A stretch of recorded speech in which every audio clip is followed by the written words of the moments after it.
Hello guys, welcome back to the channel. In this today's video, I'm going to show you how you can catch the Director Common Octopus with patterned hat in Heartopia game Dreamlight Cinematic Festival Event Update. Okay, to catch this octopus guys, I would like to recommend you to join the Octa Entertainment event. And to join this event, you can go to Fanya. She's at the Amethyst Beach. Once you find her, you can start this event. And you will need 2,000 golds to start this event. By joining the Octa Entertainment event, guys, you will have more chance to meet the Director Common Octopus. And I think this is the rarest octopus in this event.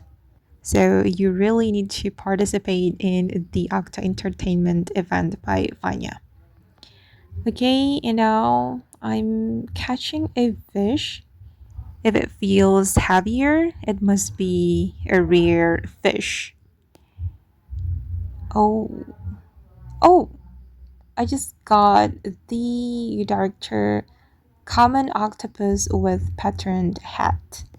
Well, actually, guys, you can still catch this Director Common Octopus with patterned hat without the Octa Entertainment event, but it will be so hard.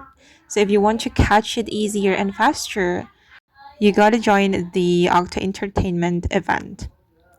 Okay, and that's how we can catch the Director Common Octopus with patterned hat in Heartopia game. I hope this video will be useful for you. Thank you so much for watching and see you in the next video, guys.